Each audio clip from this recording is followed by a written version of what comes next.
Several things have shaped my manhood. I grew up in a single-parent household. My mother and my father were married. I believe they conceived me out of love, but however, they got divorced when I was 5 years old. I saw my father up until I was 7 years old. I didn't see my father again until I was 14 years old, so there was a 7-year gap.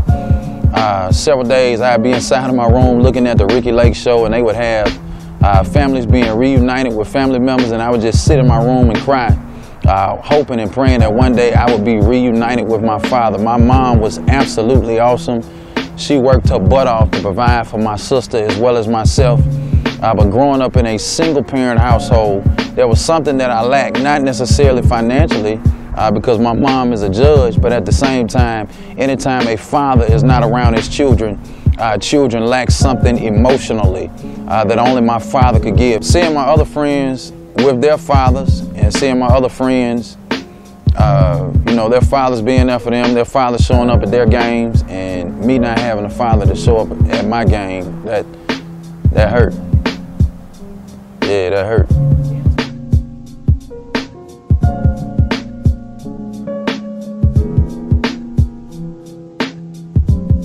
I reunited again with my father when I was 14 years of age.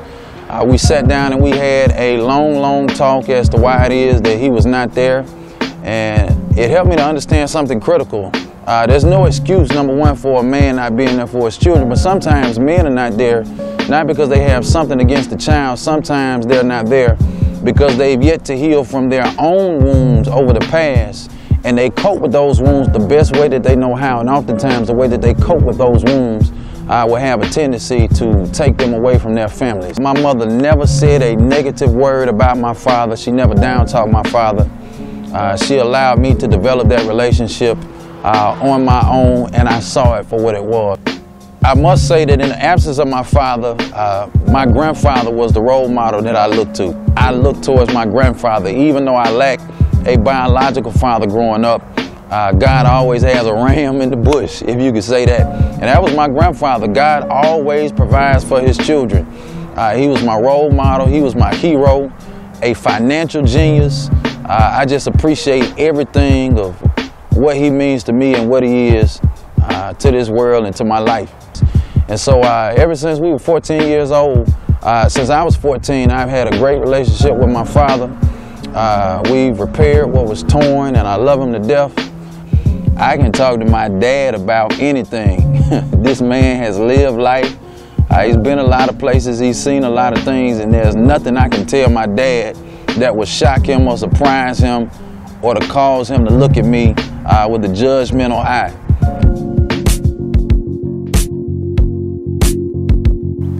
You know, growing up, I thought that I lacked something because I didn't have a father, but I realized that God has a purpose in everything. And so now that I serve as the pastor of New Rising Star, I realize that I pastor several men who were in the same predicament as I was in when I was growing up, and I would have nothing to feed them and nothing to say to them, nothing lasting or sustainable to be able to help them if I had not have gone through it myself. And so I give all the glory, all the honor, and all the praise to God just for allowing me to have that experience. As hurtful and as painful as it was absolutely necessary for me to be able to do what it is that I'm doing right now.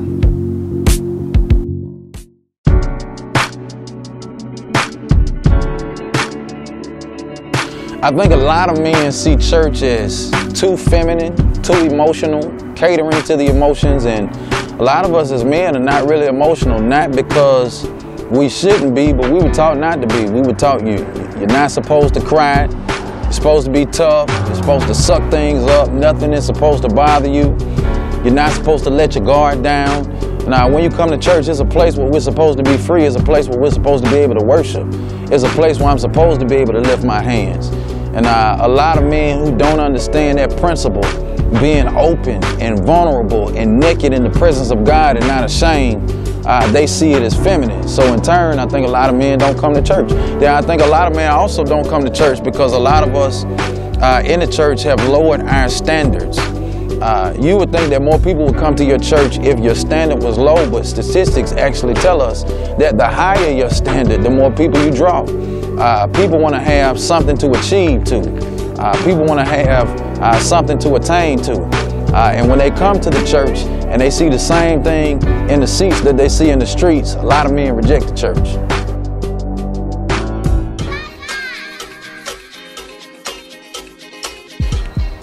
I think the solution is just we as men who are already in the church, just being real men.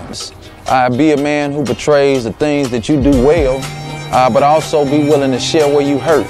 Be willing to share where you have pain. Be willing to share where you suffer and some of the things that you want to see get better inside of your life. Not prior to you being saved, but since you've been saved. None of us have it all together. And I really believe that when we take off the mask and when we start to expose some of the areas where we hurt, we'll see that we're not the only one hurting in those areas, and more men will be drawn to the church. I think the ManArise conference is absolutely important. We already know the acronym stands for Awareness, Renewal, Inspiration, Strength, and Encouragement. So our goal is that every man who comes will be more aware, will be renewed, inspired, strengthened, and encouraged. And one of the ways that we wanted to do this on purpose is to pull together men who have real stories and real testimonies that all of us can benefit from, men who are willing to take off the mask. Awareness, renewal, inspiration, strength, encouragement. It's time to get up. ManArise.